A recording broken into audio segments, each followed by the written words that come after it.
that their stiff set wings made as they soared away in the darkness.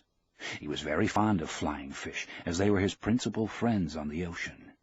He was sorry for the birds, especially the small, delicate, dark terns that were always flying and looking and almost never finding, and he thought the birds have a harder life than we do, except for the robber birds and the heavy, strong ones. Why did they make birds so delicate and fine as those sea swallows, when the ocean can be so cruel? She is kind and very beautiful, but she can be so cruel, and it comes so suddenly, and such birds that fly dipping and hunting with their small, sad voices are made too delicately for the sea. He always thought of the sea as la mar, which is what people call her in Spanish when they love her. Sometimes those who love her say bad things of her, but they are always said as though she were a woman. Some of the younger fishermen, those who used buoys as floats for their lines and had motor boats bought when the shark livers had brought much money, spoke of her as El Mar, which is masculine. They spoke of her as a contestant, or a place, or even an enemy. But the old man always thought of her as feminine, and as something that gave or withheld great favors. And if she did wild or wicked things, it was because she could not help them. The moon affects her as it does a woman, he thought. He was rowing steadily, and it was no effort for him, since he kept well within his speed, and the surface of the ocean was flat except for the occasional swirls of the current. He was letting the current do a third of the work, and as it started to be light, he saw he was already further out than he had hoped to be at this hour. I worked the deep wells for a week and did nothing, he thought. Today I'll work out where the schools of Benito and Albacore are, and maybe there will be a big one with them. Before it was really light, he had his baits out and was drifting with the current. One bait was down 40 fathoms. The second was at 75, and the third and fourth were down in the blue water at 100 and 125 fathoms. Each bait hung head down, with the shank of the hook inside the baitfish, tied and sewed solid, and all the projecting part of the hook, the curve, and the point was covered with fresh sardines. Each sardine was hooked through both eyes, so that they made a half garland on the projecting steel. There was no part of the hook that a great fish could feel, which was not sweet-smelling and good-tasting. The boy had given him 2 fresh small tunas, or albacores, which hung on the 2 deepest lines like plummets, and on the others he had a big blue runner and a yellow jack that had been used before, but they were in good condition still, and had the excellent sardines to give them scent and attractiveness.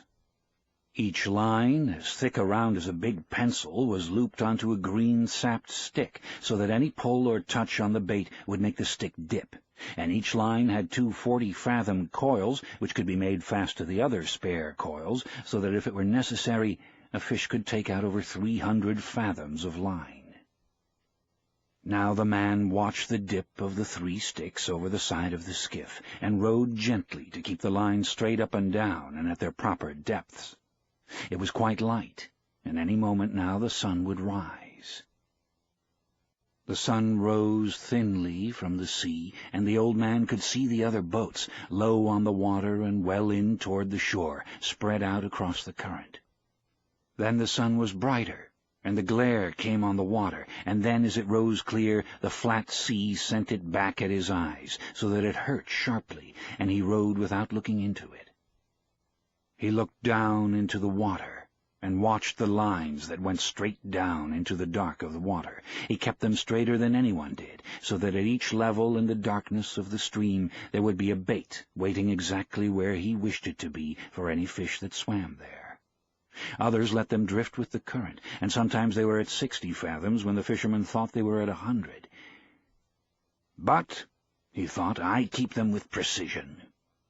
Only I have no luck any more. But who knows? Maybe today. Every day is a new day. It is better to be lucky. But I would rather be exact. Then when luck comes, you are ready. The sun was 2 hours higher now, and it did not hurt his eyes so much to look into the east. There were only 3 boats in sight now, and they showed very low and far inshore. All my life the early sun has hurt my eyes, he thought. Yet they are still good, In the evening I can look straight into it without getting the blackness. It has more force in the evening, too, but in the morning it is painful." Just then he saw a man-of-war bird with his long black wings circling in the sky ahead of him. He made a quick drop, slanting down on his back-swept wings, and then circled again. "He's got something," the old man said aloud. "He's not just looking." He rode slowly and steadily toward where the bird was circling. He did not hurry, and he kept his lines straight up and down. But he crowded the current a little, so that he was still fishing correctly, though faster than he would have fished if he was not trying to use the bird. The bird went higher in the air and circled again, his wings motionless. Then he dove suddenly, and the old man saw a flying fish spurt out of the water and sailed desperately over the surface. "Dolphin," the old man said aloud. "Big dolphin." He shipped his oars and brought a small line from under the bow. It had a wire leader and a medium-sized hook, and he baited it with one of the sardines. He let it go over the side and then made it fast to a ring-bolt in the stern. Then he baited another line and left it coiled in the shade of the bow. He went back to rowing and to watching the long-winged black bird who was working now low over the water. As he watched, the bird dipped again, slanting his wings for the dive and then swinging them wildly and ineffectually as he followed the flying fish.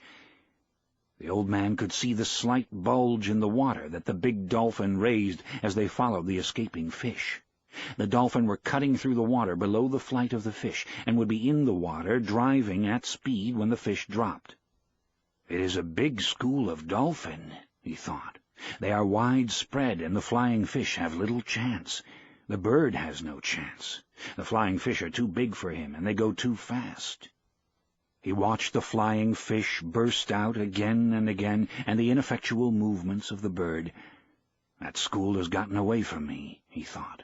"They are moving out too fast and too far. But perhaps I will pick up a stray, and perhaps my big fish is around them. My big fish must be somewhere."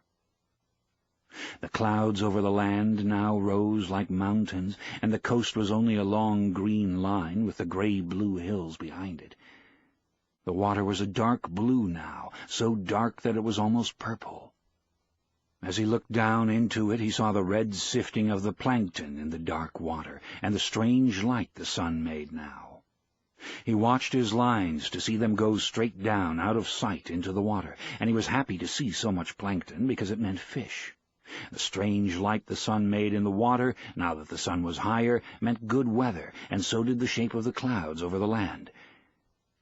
But the bird was almost out of sight now, and nothing showed on the surface of the water but some patches of yellow, sun-bleached sargasso weed and the purple, formalized, iridescent, gelatinous bladder of a Portuguese man-of-war floating close beside the boat. It turned on its side and then righted itself. It floated cheerfully as a bubble, with its long, deadly purple filaments trailing a yard behind it in the water. "Agua mala," the man said. "You whore." From where he swung lightly against his oars, he looked down into the water and saw the tiny fish that were colored like the trailing filaments and swam between them and under the small shade the bubble made as it drifted. They were immune to its poison, but men were not, and when some of the filaments would catch on a line and rest there, slimy and purple, while the old man was working a fish, he would have welts and sores on his arms and hands of the sort that poison ivy or poison oak can give. But these poisonings from the agua mala came quickly and struck like a whiplash.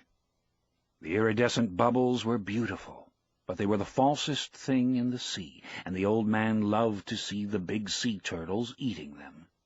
The turtles saw them, approached them from the front, then shut their eyes so they were completely carapaced, and ate them, filaments and all.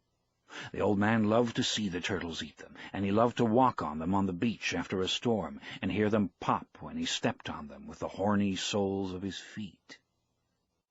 He loved green turtles, and hawkbills with their elegance and speed, and their great value, and he had a friendly contempt for the huge, stupid loggerheads, yellow in their armor plating, strange in their love-making, and happily eating the Portuguese men-o'-war with their eyes shut.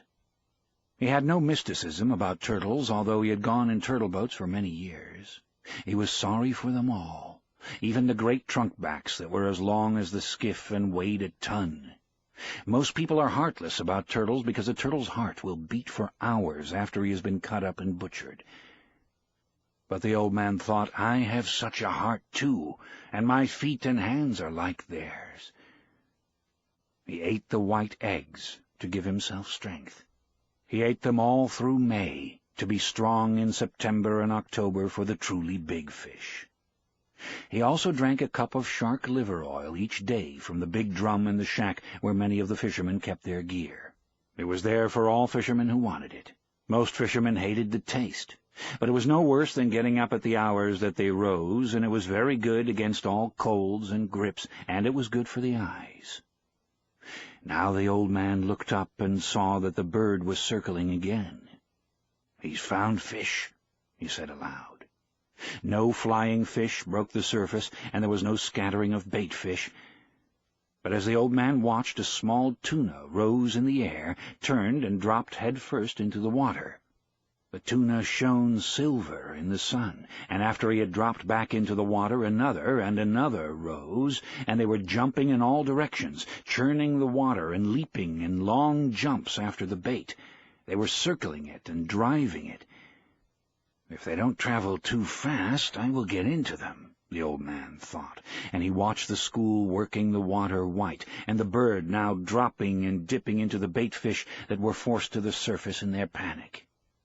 "The bird is a great help," the old man said. Just then the stern line came taut under his foot, where he had kept a loop of the line, and he dropped his oars and felt the weight of the small tuna's shivering pull as he held the line firm and commenced to haul it in. The shivering increased as he pulled in, and he could see the blue back of the fish in the water and the gold of his sides before he swung him over the side and into the boat. He lay in the stern in the sun, compact and bullet-shaped, his big, unintelligent eyes staring as he thumped his life out against the planking of the boat with the quick, shivering strokes of his neat, fast-moving tail. The old man hit him on the head for kindness, and kicked him, his body still shuddering, under the shade of the stern. "Albacore," he said aloud. "You'll make a beautiful bait. You'll weigh 10 pounds. He did not remember when he had first started to talk aloud when he was by himself. He had sung when he was by himself in the old days, and he had sung at night sometimes when he was alone, steering on his watch in the smacks or in the turtle boats. He had probably started to talk aloud when alone, when the boy had left. But he did not remember. When he and the boy fished together, they usually spoke only when it was necessary. They talked at night or when they were storm-bound by bad weather. It was considered a virtue not to talk unnecessarily at sea, and the old man had always considered it so and respected it. But now he said his thoughts aloud many times, since there was no one that they could annoy. "If the others heard me talking out loud, they would think that I am crazy," he said aloud. "But since I am not crazy, I do not care. And the rich have radios to talk to them in their boats and to bring them the baseball." "Now is no time to think of baseball," he thought. "Now is the time to think of only one thing, that which I was born for. There might be a big one around that school," he thought. "I picked up only a straggler from the albacore that were feeding, but they are working far out and fast. Everything that shows on the surface today travels very fast and to the northeast. Can that be the time of day? Or is it some sign of weather that I do not know?" He could not see the green of the shore now, but only the tops of the blue hills that showed white as though they were snow-capped, and the clouds that looked like high snow mountains above them. The sea was very dark, and the light made prisms in the water. The myriad flecks of the plankton were annulled now by the high sun, and it was only the great deep prisms in the blue water that the old man saw now, with his lines going straight down into the water that was a mile deep. The tuna, the fisherman called all the fish of that species tuna, and only distinguished among them by their proper names when they came to sell them or to trade them for baits, were down again. The sun was hot now, and the old man felt it on the back of his neck and felt the sweat trickle down his back as he rowed. I could just drift, he thought, and sleep, and put a bight of line around my toe to wake me. But today is 85 days, and I should fish the day well.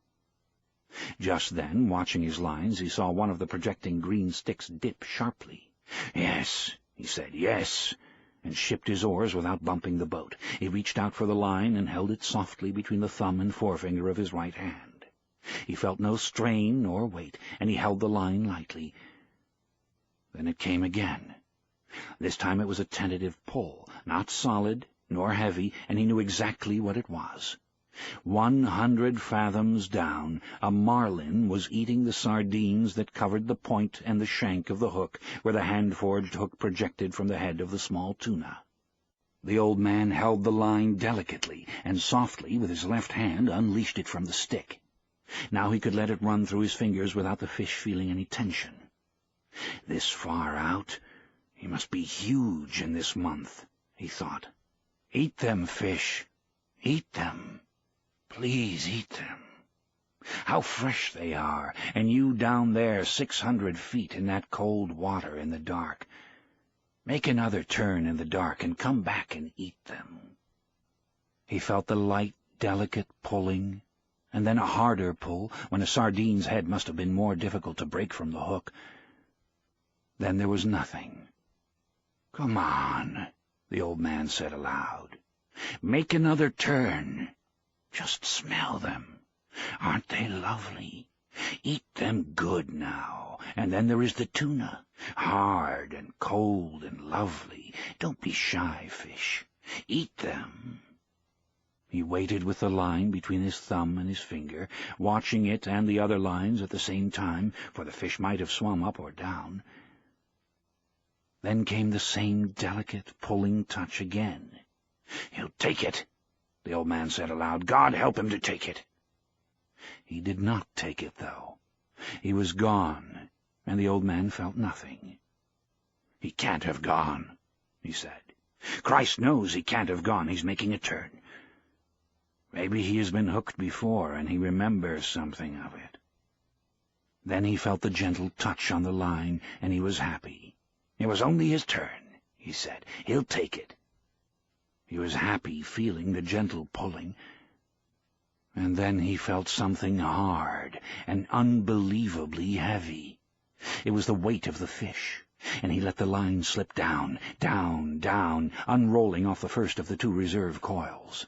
As it went down, slipping lightly through the old man's fingers, he could still feel the great weight, though the pressure of his thumb and finger were almost imperceptible. "What a fish," he said. "He has it sideways in his mouth now, and he is moving off with it." "Then he will turn and swallow it," he thought. He did not say that because he knew that if you said a good thing it might not happen.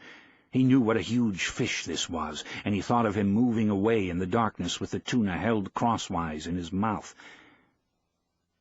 At that moment he felt him stop moving, but the weight was still there. Then the weight increased, and he gave more line. He tightened the pressure of his thumb and finger for a moment, and the weight increased and was going straight down. "He's taken it," he said. "Now I'll let him eat it well." He let the line slip through his fingers while he reached down with his left hand and made fast the free end of the 2 reserve coils to the loop of the 2 reserve coils of the next line. Now he was ready. He had 3 40-fathom coils of line in reserve now, as well as the coil he was using. "Eat it a little more," he said. "Eat it well. Eat it so that the point of the hook goes into your heart and kills you," he thought. "Come up easy and let me put the harpoon into you." "All right. Are you ready? Have you been long enough at table?" "Now," he said aloud, and struck hard with both hands, gained a yard of line, and then struck again and again, swinging with each arm alternately on the cord with all the strength of his arms and the pivoted weight of his body. Nothing happened. The fish just moved away slowly, and the old man could not raise him an inch. His line was strong and made for heavy fish, and he held it against his back until it was so taut that beads of water were jumping from it. Then it began to make a slow hissing sound in the water, and he still held it, bracing himself against the thwart and leaning back against the pull. The boat began to move slowly off toward the northwest. The fish moved steadily, and they traveled slowly on the calm water. The other baits were still in the water, but there was nothing to be done. "I wish I had the boy," the old man said aloud. "I'm being towed by a fish, and I'm the towing bit. I could make the line fast, but then he could break it. I must hold him all I can and give him line when he must have it. Thank God he is traveling and not going down. What I will do if he decides to go down, I don't know. What I'll do if he sounds and dies, I don't know. But I'll do something. There are plenty of things I can do." He held the line against his back and watched it slant in the water and the skiff moving steadily to the northwest. "This will kill him," the old man thought. "He can't do this forever." But 4 hours later the fish was still swimming steadily out to sea, towing the skiff, and the old man was still braced solidly with the line across his back. "It was noon when I hooked him," he said, "and I have never seen him." He had pushed his straw hat hard down on his head before he hooked the fish, and it was cutting his forehead. He was thirsty, too, and he got down on his knees, and being careful not to jerk on the line, moved as far into the bow as he could get and reached the water bottle with one hand. He opened it and drank a little. Then he rested against the bow. He rested sitting on the unstepped mast and sail, and tried not to think but only to endure. Then he looked behind him, and saw that no land was visible. "That makes no difference," he thought. "I can always come in on the glow from Havana. There are 2 more hours before the sun sets, and maybe he will come up before that. If he doesn't, maybe he will come up with the moon. If he does not do that, maybe he will come up with the sunrise. I have no cramps, and I feel strong. It is he that has the hook in his mouth. But what a fish to pull like that! He must have his mouth shut tight on the wire. I wish I could see him. I wish I could see him only once to know what I have against me." The fish never changed his course nor his direction all that night, as far as the man could tell from watching the stars. It was cold after the sun went down, and the old man's sweat dried cold on his back and his arms and his old legs. During the day he had taken the sack that covered the bait box and spread it in the sun to dry. After the sun went down, he tied it around his neck so that it hung down over his back, and he cautiously worked it down under the line that was across his shoulders now. The sack cushioned the line, and he had found a way of leaning forward against the bows so that he was almost comfortable. The position actually was only somewhat less intolerable, but he thought of it as almost comfortable. "I can do nothing with him, and he can do nothing with me," he thought, "not as long as he keeps this up." Once he stood up and urinated over the side of the skiff, and looked at the stars and checked his course. The line showed like a phosphorescent streak in the water, straight out from his shoulders. They were moving more slowly now, and the glow of Havana was not so strong, so that he knew the current must be carrying them to the eastward. "If I lose the glare of Havana, we must be going more to the eastward," he thought. "For if the fish's course held true, I must see it for many more hours. I wonder how the baseball came out in the Grand Leagues today," he thought. "It would be wonderful to do this with a radio." Then he thought, "Think of it always. Think of what you are doing. You must do nothing stupid." Then he said aloud, "I wish I had the boy to help me and to see this." No one should be alone in their old age, he thought, but it is unavoidable. I must remember to eat the tuna before he spoils in order to keep strong. Remember, no matter how little you want to, that you must eat him in the morning. Remember, he said to himself. During the night 2 porpoises came around the boat, and he could hear them rolling and blowing. He could tell the difference between the blowing noise the male made and the sighing blow of the female. "They are good," he said. "They play and make jokes and love one another. They are our brothers, like the flying fish." Then he began to pity the great fish that he had hooked. "He is wonderful and strange, and who knows how old he is," he thought. "Never have I had such a strong fish, nor one who acted so strangely. Perhaps he is too wise to jump. He could ruin me by jumping, or by a wild rush. But perhaps he has been hooked many times before, and he knows that this is how he should make his fight. He cannot know that it is only one man against him, nor that it is an old man. But what a great fish he is, and what he will bring in the market if the flesh is good. He took the bait like a male, and he pulls like a male, and his fight has no panic in it. I wonder if he has any plans, or if he is just as desperate as I am." He remembered the time he had hooked one of a pair of marlin.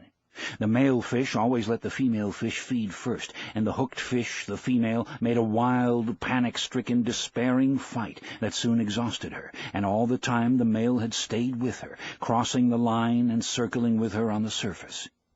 He had stayed so close that the old man was afraid he would cut the line with his tail, which was sharp as a scythe and almost of that size and shape.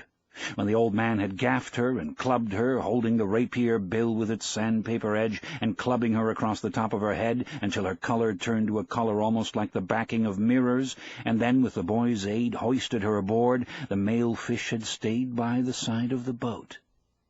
Then, while the old man was clearing the lines and preparing the harpoon, the male fish jumped high into the air beside the boat to see where the female was, and then went down deep, his lavender wings, that were his pectoral fins, spread wide, and all his wide lavender stripes showing. He was beautiful, the old man remembered, and he had stayed.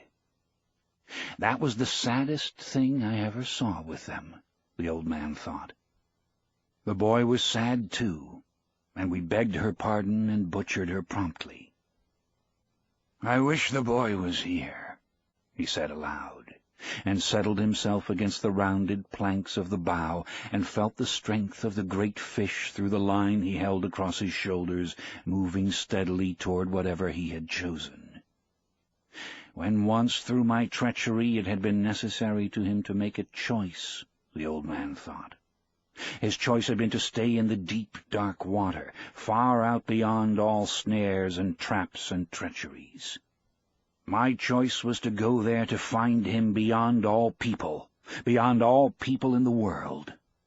Now we are joined together, and have been since noon, and no one to help either one of us.